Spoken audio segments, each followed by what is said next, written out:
My name is Sienna. I'm 34 now. But this story starts when I was about 16, working the closing shift at a diner because my mom's disability checks didn't stretch far enough and my younger sister needed school supplies. I learned early that nobody was coming to save me. I was going to have to save myself.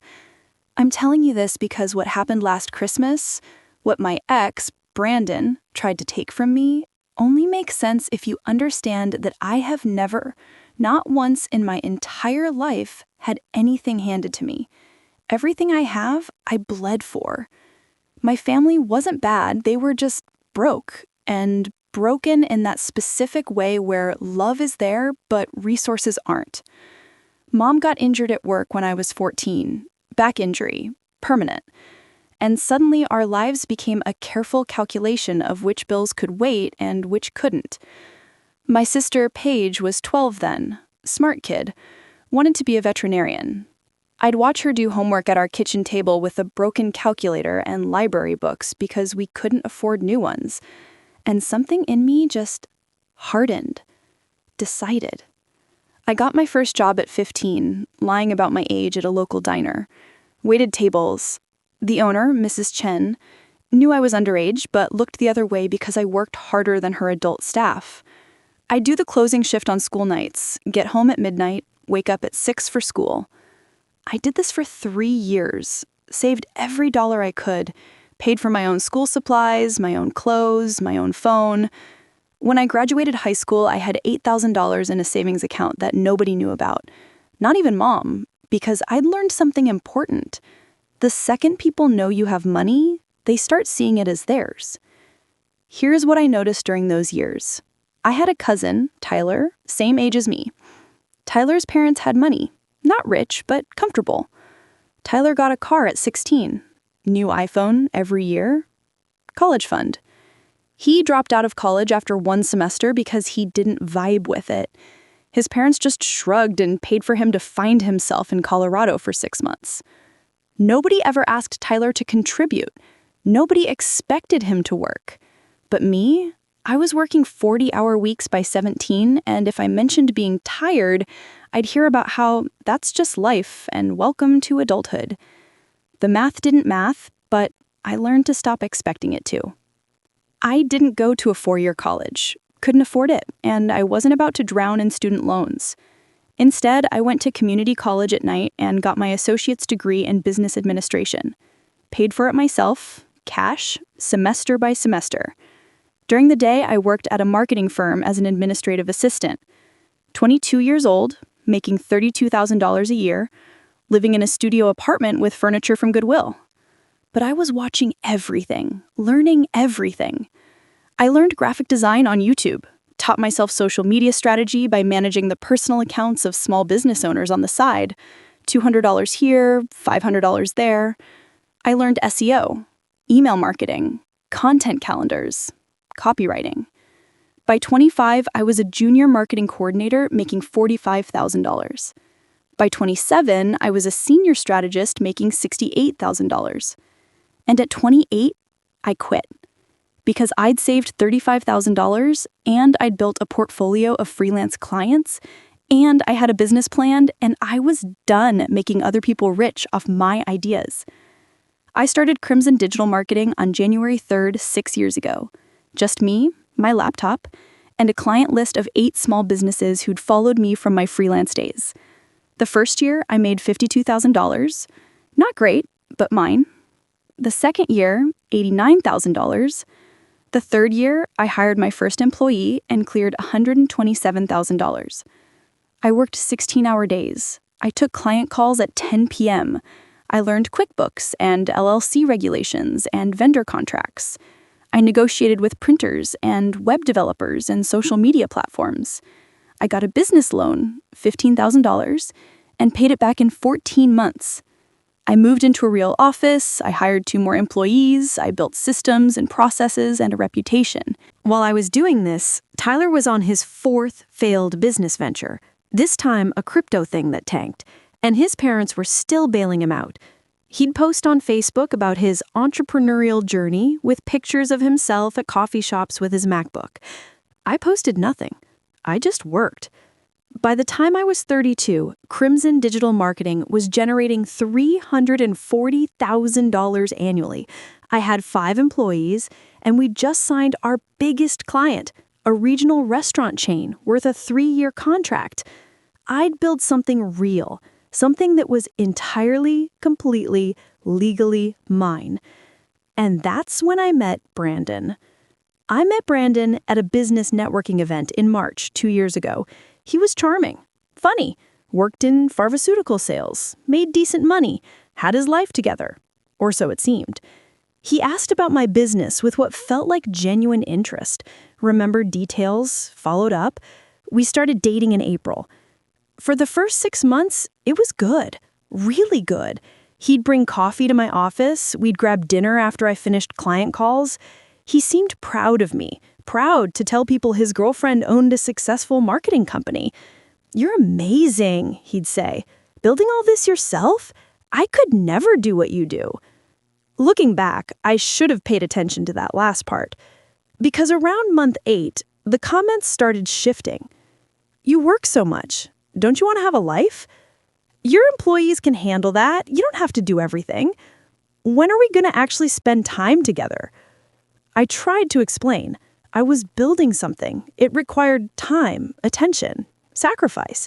He'd nod and say he understood, but the resentment was there, simmering under every conversation. Then he started offering to help. "I could do your social media. I'm good at Instagram. I know some people in sales. I could bring you clients. You should let me look at your finances. I'm good with numbers." I always said no, politely, because I'd seen this movie before. The second you let someone help, they start believing they're entitled to ownership. But Brandon kept pushing. Month 14, he moved in with me. My house, the 3-bedroom I'd bought a year earlier with a 15% down payment I'd saved myself. He paid $600 a month in rent, which didn't even cover half the mortgage, but he acted like he was contributing equally. He'd have friends over and call it our place. He'd talk about our future and our plans. And slowly, so slowly, I almost didn't notice, he started talking about our business. How's our client meeting go? Did our contractor finish the website? What's our revenue looking like this quarter? I'd correct him every time.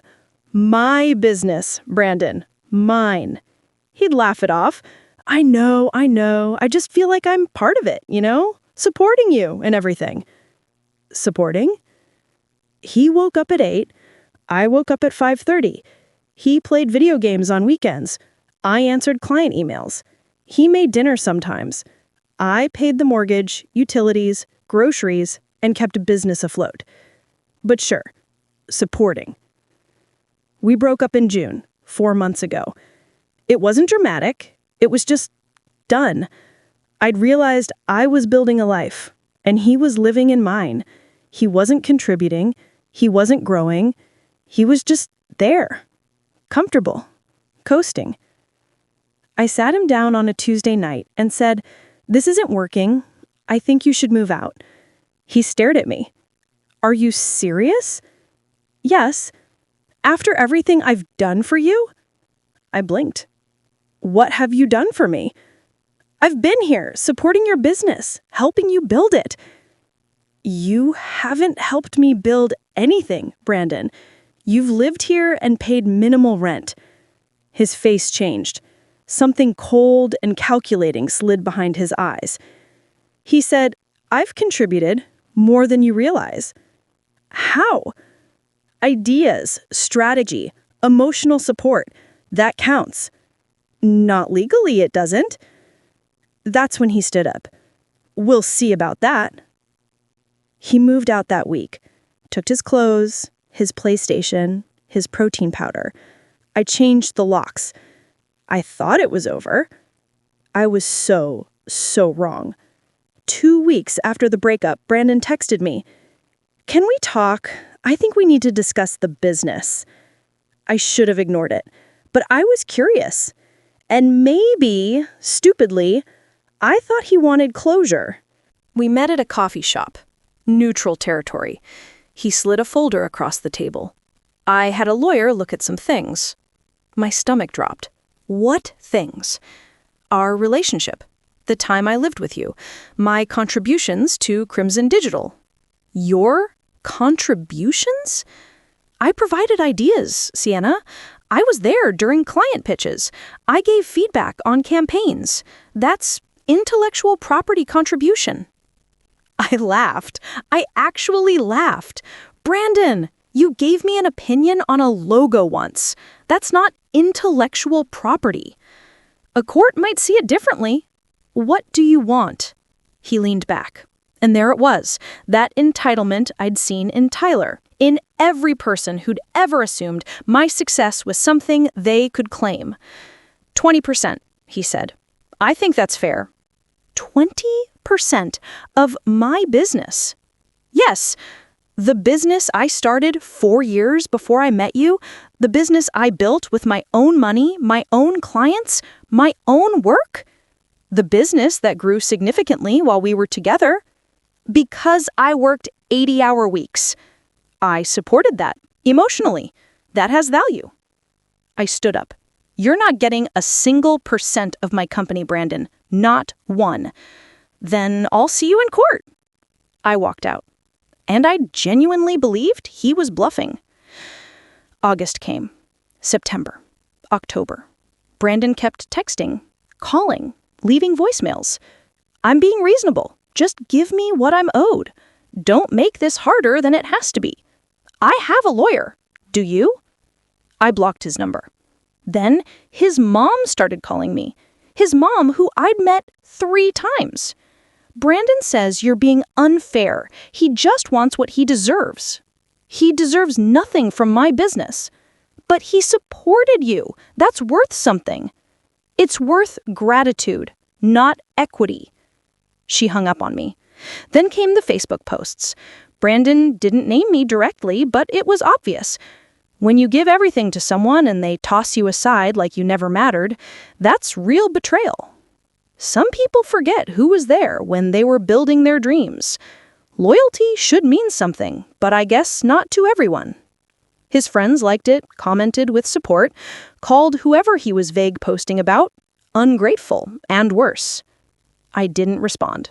I just kept working. November hit. The holiday season. My busiest time. Clients wanted end-of-year campaigns, Q4 pushes, January strategy sessions. And that's when Brandon's lawyer sent the letter. It arrived on November 18th, exactly 1 week before Thanksgiving. A lawsuit. Filed in civil court. Brandon Mitchell versus Sienna Reyes and Crimson Digital Marketing LLC. He was suing for 30% ownership of my company. Not 20 anymore, 30. The filing claimed he'd provided strategic business consultation during our relationship, he'd given material creative input on client campaigns, he'd offered financial planning advice that improved company revenue, he'd sacrificed his own career advancement to support the business's growth. Our domestic partnership entitled him to equitable distribution of assets acquired during the relationship. I sat in my office, hands shaking, reading this legal fiction about my own life. My assistant knocked. Sienna, you okay? I wasn't. Brandon didn't stop at the lawsuit. He weaponized the holiday. In early December, he changed his Facebook profile picture to one of us from last Christmas. We're in front of my Christmas tree, smiling, the caption, a tree with broken heart emojis. A year ago, we were building something together. Now she's trying to erase my contributions. Merry Christmas to me, I guess. The comments poured in. She sounds awful, bro. You deserve better. Praying you get what's yours. Some people have no Christmas spirit. Stay strong. His mom posted in a community group we were both in. Please keep my son in your prayers this Christmas season. He's going through a difficult legal battle with someone he loved and supported who's now trying to take everything from him. It's heartbreaking to watch. People who knew us both started looking at me differently. At a client's holiday party, someone asked, "So I heard you're in some legal trouble." At the grocery store, I ran into a mutual acquaintance who said, "I hope you guys can work it out. It's Christmas, you know? Time for forgiveness." Brandon sent me an email on December 10th. Subject: one last offer. Sienna, I don't want to do this. I don't want to fight you through the holidays. It's Christmas, a time for generosity, for family, for doing the right thing. I'm willing to settle for 25%, and we can both move on with our lives. We can sign papers by Christmas Eve and put this behind us. Think about it. Don't let your pride ruin both our holidays. It's the season of giving. Do the right thing. Brandon. I stared at that email for 20 minutes. The audacity, the manipulation. Using Christmas, weaponizing the season itself to guilt me into handing over a quarter of the business I'd bled to build. I didn't respond. December 15th, his lawyer sent a motion to freeze my business assets pending the lawsuit resolution. December 18th, I had to hire my own lawyer. $5,000 retainer, money I'd saved for Q1 hiring. December 20th, my lawyer said, "He's not going to win, but this could take months, maybe a year, and it's going to cost you." Christmas week was a nightmare. I couldn't focus on client work. I kept rereading the lawsuit, analyzing every sentence, wondering how he could lie so completely. I wasn't eating right, lots of coffee, not enough food. I wasn't sleeping. I'd lie awake at 3 a.m. thinking about worst-case scenarios. What if a judge believed him? What if I had to pay him off just to make it stop? What if years of work evaporated because of one entitled man's lies? My employees knew something was wrong. I'd snap at small mistakes. I'd zone out during meetings. I was a shell of myself. On Christmas Eve, I was supposed to spend the day with Mom and Paige. I canceled, told them I had a work emergency. I couldn't face their questions, their concern, their inability to help. I spent Christmas Eve alone in my office. Empty coffee cup on my desk, stacks of legal documents, the Christmas playlist from the boutique next door bleeding through the walls, all those cheerful songs about joy and peace and goodwill. I thought about calling my lawyer, about settling, about just giving Brandon something to make him go away. And then I thought about 16-year-old me, working until midnight at that diner. I thought about every dollar I'd saved, every client I'd landed, every risk I'd taken. I thought about the 3 a.m. panic attacks when I started the business, wondering if I'd made a terrible mistake. The months I ate ramen to make payroll, the relationships I didn't pursue, the trips I didn't take, the life I didn't live because I was building something that was mine. And I thought about Brandon, who'd waltzed into my life after all that work was done, who'd contributed nothing but opinions and entitlement, who was now using Christmas, to try to guilt me into surrender. Something hardened in me that night. I texted my lawyer at 11:47 p.m. on Christmas Eve. I'm not settling. Not for 25%, not for 5%, not for $1. I want to fight this. I want to win. What do I need to do? She responded Christmas morning. Then we gather every piece of evidence that proves this business is yours and yours alone. Every email, every financial record, every witness. We build an airtight case. This is going to be a fight. Are you ready? I was ready. I spent Christmas Day alone in my house, the house I'd bought, eating Chinese takeout and going through 6 years of business records, bank statements, tax returns, business licenses, incorporation papers, client contracts, employee files.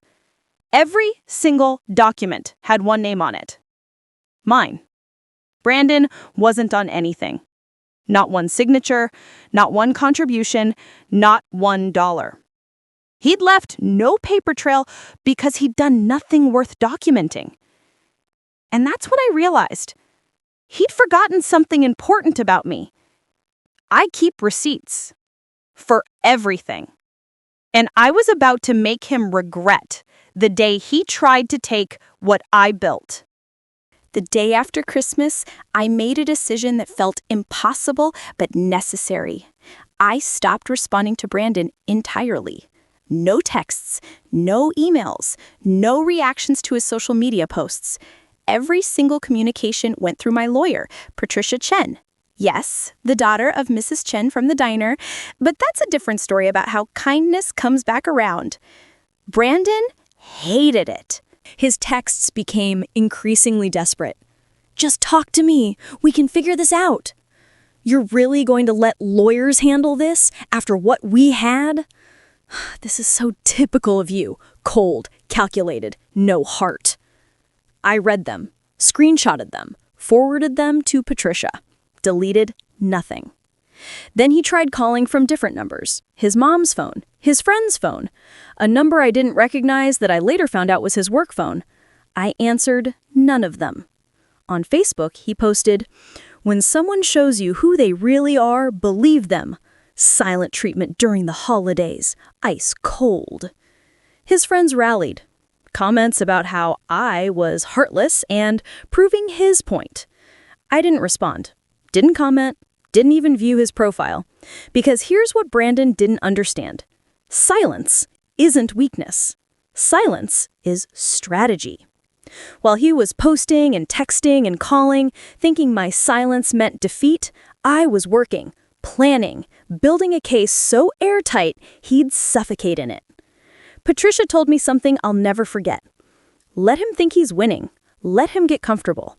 Comfortable people make mistakes. So I let him get very, very comfortable. January brought something I desperately needed. A reminder that I was good at what I did.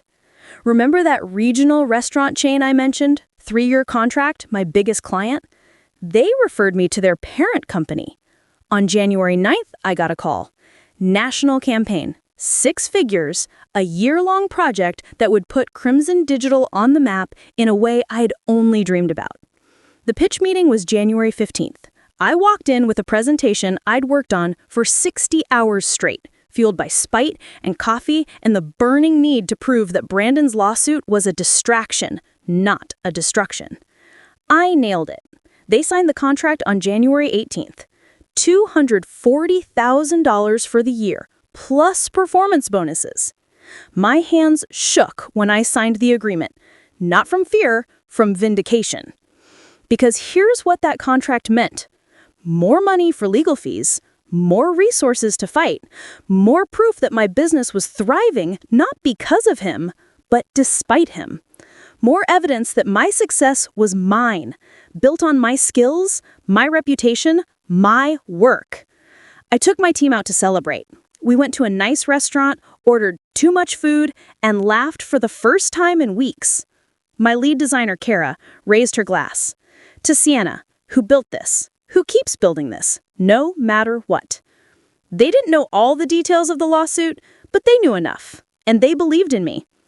That night, I slept for 8 hours straight, first time since November. The next morning, I got back to work. Patricia wasn't just a lawyer. She was a strategist. Our first meeting in January, she laid out the battle plan.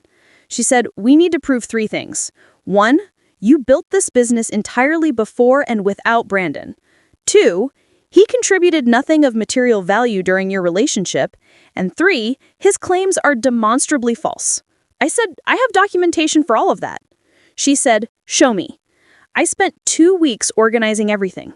Business formation documents from 6 years ago, articles of incorporation with my name as sole owner, business license applications, EIN documentation, initial business loan $15,000, my name only, paid back in full by me. Financial records for all 6 years, every bank statement, every tax return, every quarterly profit and loss statement. My CPA had kept immaculate records. Not $1 of Brandon's money had ever entered the business account. Ever.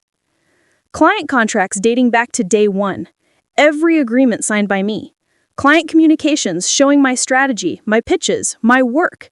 Testimonials from clients about my specific contributions. Employment records for my 5 employees, hire dates, pay stubs, performance reviews I'd written. None of them had ever interacted with Brandon in a professional capacity. Timeline documentation proving the business's growth trajectory, revenue year by year, client acquisition dates. All major growth happened before Brandon or during periods when he was provably uninvolved. Then Patricia brought in a forensic accountant. His name was David, and he was terrifyingly thorough. "I need access to everything," he said. "Business accounts, personal accounts, credit cards, Venmo, PayPal, everything." Why? Because if Brandon's claiming he contributed financially, we need to prove he didn't. And if we're being thorough, we need to track every dollar to show the separation between your personal relationship and your business operations. It took him 3 weeks. His report was 53 pages long. The summary on page 2 made me want to frame it. Analysis of 6 years of financial records shows 0 monetary contribution from Brandon Mitchell to Crimson Digital Marketing LLC.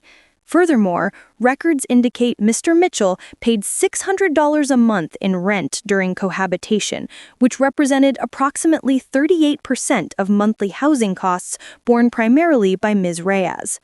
No shared bank accounts, no business credit cards in his name, no investments, loans, or capital contributions. Financial separation is absolute and well documented. Patricia smiled when she read it. This is beautiful, but we need more. More? We need to dismantle his specific claims. He says he provided strategic consultation and creative input. We need to prove he didn't. That's when we went through communications.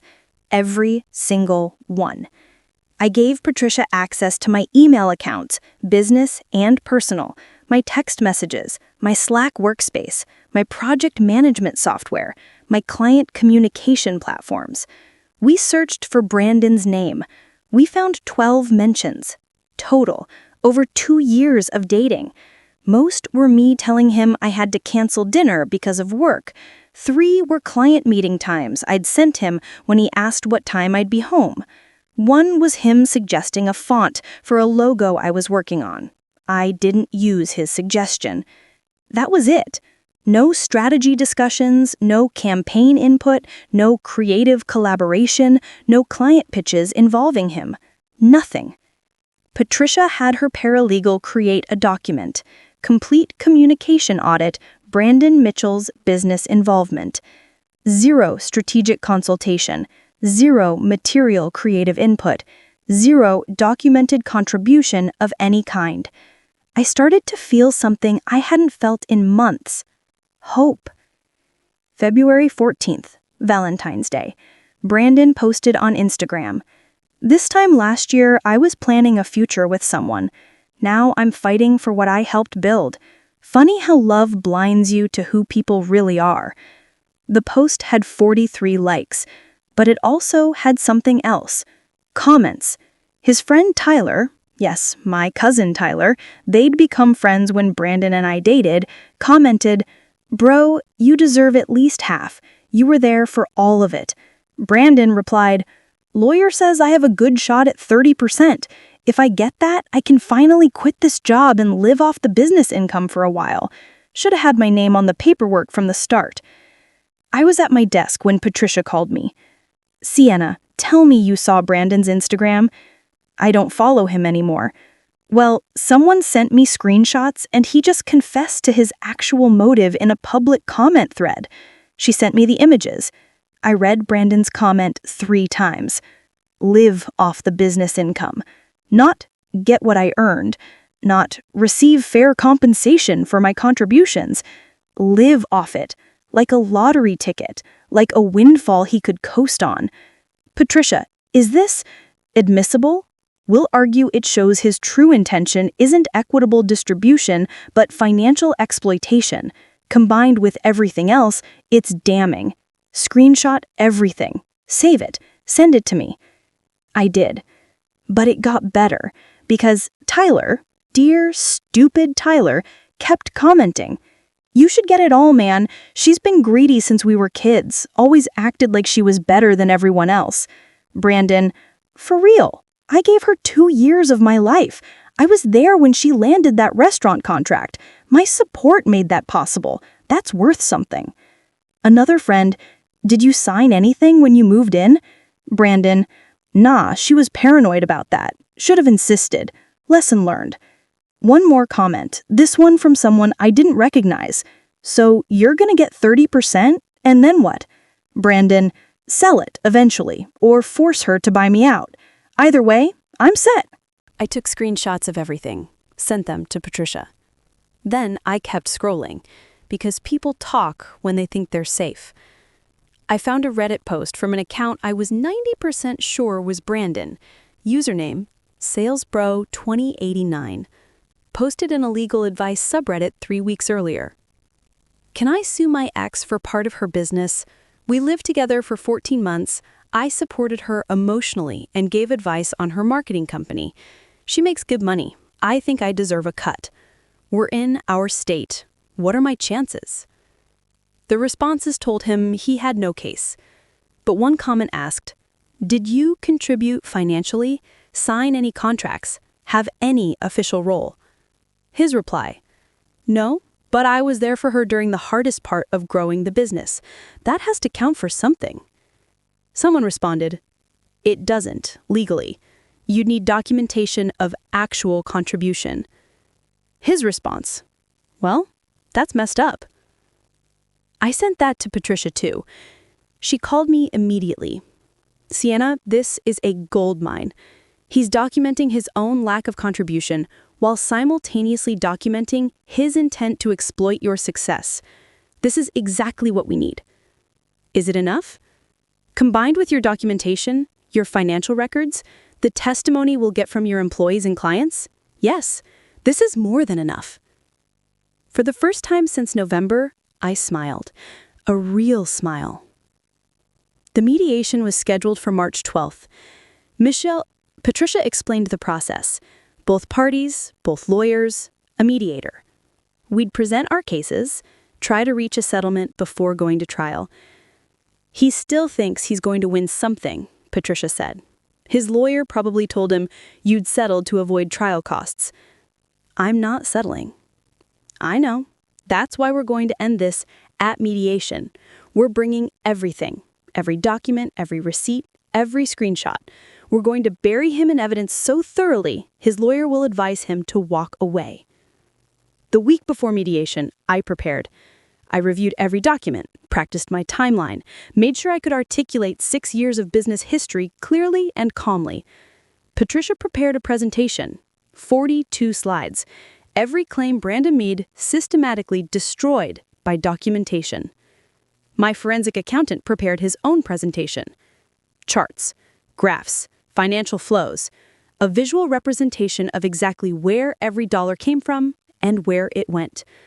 None of it involved Brandon. The night before mediation, I sat in my office, the same office where I'd spent Christmas Eve at my lowest point. But I wasn't at my lowest anymore. I was prepared. I was armed. I was ready. I thought about 16-year-old me again. That girl who learned to trust only herself, to save every dollar, to document everything. That girl had built something that could withstand this attack. That girl had become a woman who didn't break when tested. I went home, ate a real meal, slept well. Tomorrow, I would win. March 12th, 2 p.m. The mediation office was sterile and gray. Conference room with a long table, windows overlooking the city, the kind of room where futures are decided. Brandon arrived first. I watched him through the glass door. He wore a suit, probably borrowed because I'd never seen him own a suit. His lawyer was young, eager, carrying a thin folder. My side of the table, me, Patricia, David the forensic accountant, and 3 accordion folders packed with evidence. Brandon saw me and smiled, confident, entitled. He thought he was going to walk out with money. The mediator, a woman in her 60s named Margaret, explained the process. Both parties, both lawyers, a mediator. We'd present our cases, try to reach a settlement before going to trial. He still thinks he's going to win something, Patricia said. His lawyer probably told him you'd settle to avoid trial costs. I'm not settling. I know. That's why we're going to end this at mediation. We're bringing everything. Every document, every receipt, every screenshot. We're going to bury him in evidence so thoroughly, his lawyer will advise him to walk away. Brandon's lawyer went first. My client, Mr. Mitchell, was in a committed domestic partnership with Miss Reyes for approximately 26 months. During this time, he provided substantial emotional and strategic support for her business, Crimson Digital Marketing. He lived with Miss Reyes, created a home environment that allowed her to focus on work, and offered creative consultation on multiple campaigns. The business grew significantly during their relationship, from approximately $280,000 in annual revenue to $340,000. Mr. Mitchell believes he's entitled to equitable distribution of assets acquired during the partnership, specifically 30% ownership of Crimson Digital Marketing. He slid a document across the table, a valuation. He was claiming the business was worth $850,000. 30% of that, $255,000. Brandon leaned back in his chair, comfortable. Margaret looked at me. Ms. Reyes, your response. Patricia stood. My client is happy to respond, and we've prepared a comprehensive presentation that will address every claim Mr. Mitchell has made. She opened her laptop, connected to the room's monitor. Slide 1 appeared. Crimson Digital Marketing, a complete history of sole ownership. Brandon's smile faltered slightly. Patricia walked through the timeline. Slide 2 to 4, business formation documents, all dated 4 years before Brandon and I met. My name only, my signature only, my capital investment only. Slide 5 to 8, financial records showing 6 years of growth, revenue progression by year, client acquisition dates. The restaurant chain contract signed while Brandon and I were dating, but negotiations and pitching happened entirely by me, as proven by email records. Slide 9 through 12. The forensic accounting report. Charts showing 0 financial contribution from Brandon. Graphs showing business revenue sources, 100% from clients I'd secured through my own work. Brandon shifted in his seat. Slide 13 through 16. Employee testimony summaries. All 5 of my employees had provided statements. Not one remembered Brandon ever being involved in business operations. One noted she'd met him maybe twice, briefly. Another said, I didn't realize Sienna had a boyfriend until they'd been dating for 6 months. Slide 17 through 20. Client testimony summaries. I'd contacted my 5 largest clients. All confirmed they'd worked exclusively with me. One said, I didn't know Sienna was in a relationship. Our communications were always professional and always directly with her. Brandon's lawyer was taking notes quickly now, flipping through his thin folder like he'd find something to counter. He wouldn't. Slide 21 through 24. The communication audit. Patricia displayed the statistics. 12 total mentions of Brandon in 2 years of business communications. She showed examples. The font suggestion, the dinner cancellations. This is the extent of Mr. Mitchell's strategic consultation, Patricia said dryly. Slide 25. The Instagram post. February 14th. Brandon's own words. If I get that, I can finally quit this job and live off the business income for a while. Patricia let that sit on the screen. Mr. Mitchell's own words make his motivation clear. This isn't about equitable distribution of assets he helped build. This is about exploiting my client's success for his own financial gain. Brandon's face went red. That's out of context. Mr. Mitchell, Margaret said firmly, you'll have a chance to respond. Slide 26. The Reddit post.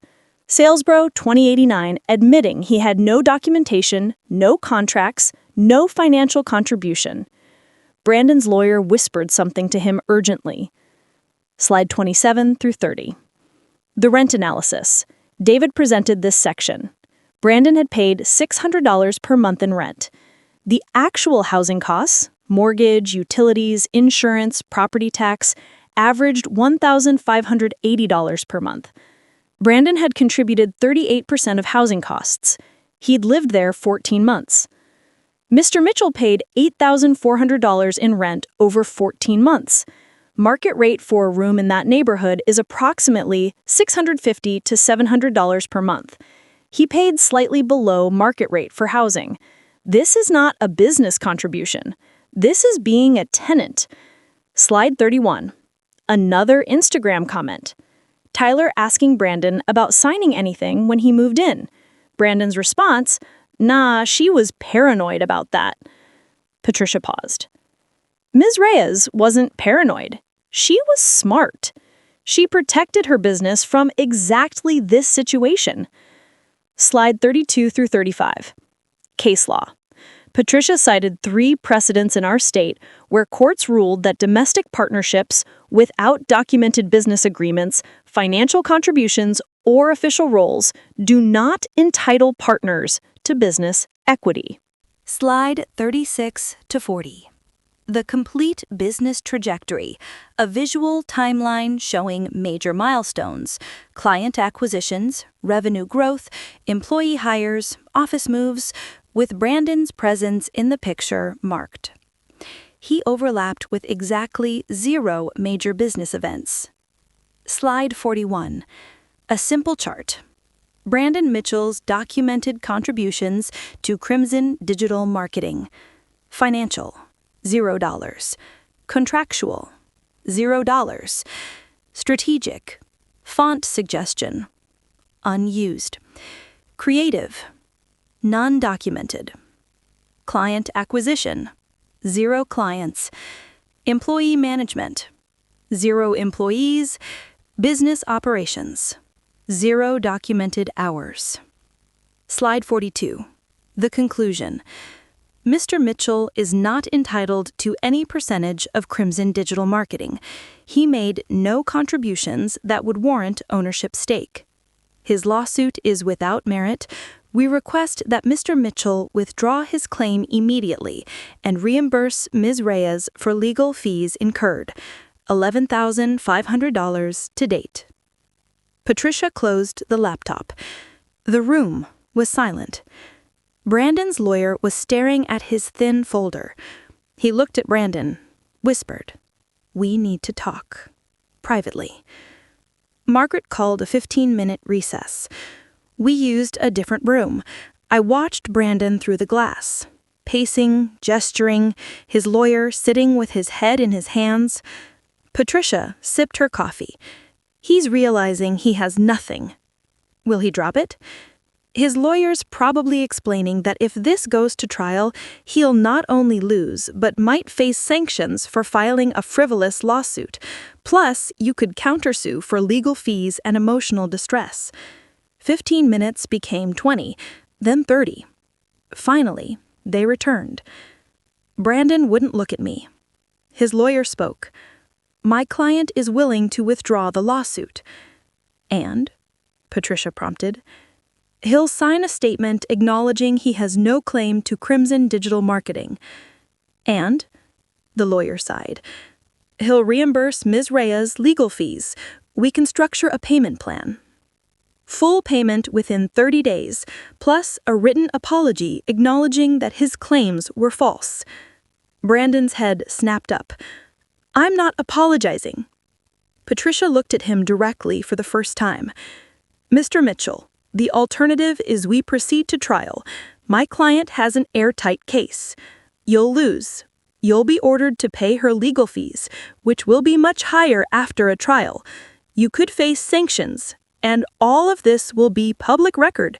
Your Instagram posts, your Reddit posts, your own words about wanting to live off her business income, all entered into public court records." She paused. "Or you sign a 2-paragraph apology, pay $11,500, and walk away. Those are your options." Brandon looked at his lawyer. His lawyer nodded slightly. "She's right." The color had completely drained from Brandon's face. That confidence, that entitlement, that smug certainty, gone. "Fine," he whispered. The documents were signed that day. Brandon withdrew his lawsuit, signed a statement acknowledging he had no ownership claim, agreed to payment terms, $11,500 due by April 15th, and he wrote the apology. Patricia dictated it. He wrote it by hand, in the mediation room, while I watched. "I, Brandon Mitchell, acknowledge that I made false claims regarding my involvement in Crimson Digital Marketing. I did not contribute financially, strategically, or creatively to the business in any material way. I filed my lawsuit based on false premises. I apologize to Sienna Reyes for the stress and expense my actions caused. I have no claim to her business, now or ever." He signed it, dated it, slid it across the table. I took it, folded it, put it in my bag. I didn't say a word to him. I stood up, shook Margaret's hand, thanked Patricia, and walked out. Brandon tried to say something as I passed. "Sienna, I kept walking. Outside, in the parking lot, I sat in my car for 10 minutes, hands on the steering wheel, engine off. And I cried. Not from sadness, from relief, from exhaustion, from the sheer overwhelming weight of 6 months of stress finally lifting. Then I drove back to my office and got to work. I didn't post about the mediation on social media. Didn't need to. But I did send a group email to extended family and friends who'd been caught in Brandon's narrative. Subject line: Update and clarification. I kept it brief. Some of you may have heard about legal issues between my ex, Brandon, and me. The matter has been resolved. Brandon withdrew his lawsuit and signed a statement acknowledging he has no claim to my business. I'm attaching his written apology for anyone who'd like to see it. I won't be discussing this further. Thank you for your support. I attached the apology letter. Hit send. Within an hour, my phone started buzzing. My mom called. "Honey, I'm so sorry. I didn't know it had gotten this bad. I didn't want to worry you. Are you okay?" "I am now." Paige texted, "I always knew he was a loser. Proud of you for fighting." Then came the awkward apologies. Mutual friends who'd believed Brandon's version, distant relatives who'd seen his Facebook posts, people who'd given me cold shoulders at holiday parties. "I'm so sorry I didn't know the full story. I feel terrible for believing him. If I'd known, I would have supported you." I responded to some, not all. The ones who'd been actively hostile, who'd piled on with their own judgments, they could stay in the dark. The family group chat, which I'd muted in December, apparently exploded. My cousin texted me screenshots. Tyler had posted, "Wait, Brandon lost? What happened?" Someone else, "He dropped the lawsuit, signed something saying he lied." Tyler, "No way." Another relative, "I told you guys Sienna wouldn't lie about this. She's always been straight." I didn't rejoin the chat. Didn't need to. The truth was out. That was enough. I heard about Brandon's aftermath through the grapevine. He deleted his Instagram 2 weeks after the mediation. The posts, the comments, the confident proclamations, all gone. Tyler stopped hanging out with him. Apparently he'd had a falling out when Tyler realized he'd been publicly posting in support of a losing lawsuit. Brandon's payment came through on April 10th, 5 days early, the full $11,500. My lawyer said his lawyer probably advised him late payment could trigger contempt proceedings. A mutual acquaintance saw him in a grocery store in May, said he looked rough, lost weight, avoided eye contact, left quickly. He'd apparently told his mom he didn't want to talk about it when she asked about the lawsuit. No more Facebook posts about betrayal or Christmas spirit or people showing their true colors. Just silence. The silence of someone who'd gambled big, lost bigger, and had to live with the consequences. I felt no satisfaction from his misery, but I felt no sympathy either. He tried to take something I'd built. He'd weaponized a holiday. He'd lied publicly about me for months. He earned his silence. Spring turned to summer. The national campaign I'd signed in January was going beautifully. The client was thrilled. They were talking about expanding the contract. I hired 2 more employees in June. My team was now 7 people. Talented, dedicated, building something together. I took my first real vacation in 3 years. A week in Oregon. Hiking, reading, no laptop, no work calls. I came back refreshed, focused, excited about the future. In August, I got a message from Mrs. Chen, Patricia's mom, my old boss from the diner. Patricia told me what happened. Lawyer-client privilege limits what she could share, but enough. I'm proud of you, Sienna. That girl who used to close my diner at midnight grew up into someone strong. You deserve everything you've built. I cried reading that. Because I had grown up, and I had built something, and I'd protected it. September came, October, November, and then it was Christmas season again. This year, December feels different. I decorated my office with lights. My team and I did a Secret Santa. We had a holiday party, catered food, ugly sweater contest, actual joy. I put up a Christmas tree in my house. The same house Brandon tried to claim was ours. It's mine. It always was. And now there's no one trying to take it. On Christmas Eve, exactly 1 year after I sat alone in my office at rock bottom, I'm sitting in my living room. There's a fire in the fireplace, a glass of wine on the table, Christmas music playing softly. I'm thinking about the year, the lawsuit, the mediation, the victory. But mostly, I'm thinking about the journey. From a 16-year-old working midnight shifts to save money, to a 34-year-old who owns a business worth $850,000, according to Brandon's own valuation. To a woman who learned that protecting what you've built isn't selfish, it's survival. Brandon thought Christmas, with all its pressure about generosity and giving, would make me cave, would make me feel guilty for protecting my boundaries. He forgot that the season of giving doesn't mean giving away what you've earned to people who didn't earn it. Tomorrow, I'm spending Christmas with Mom and Paige. Real time, no distractions, no legal stress. Next week, I'm starting interviews for an 8th employee. In January, the national client's expansion contract begins. Crimson Digital Marketing is thriving, and it has one name on every document. Mine. I look at the apology letter, framed now and hanging in my home office.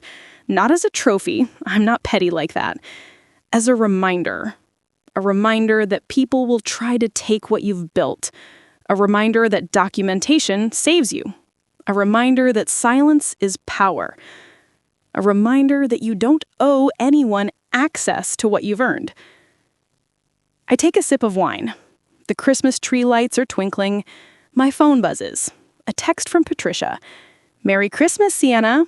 To a year of winning. I smile. Yeah, to a year of winning. And that's where I am now. Crimson Digital Marketing has my name on every single document. Only mine. It was built with my money, my work, my vision, my sacrifice. Brandon tried to claim it as a Christmas gift. Instead, he gave me something better.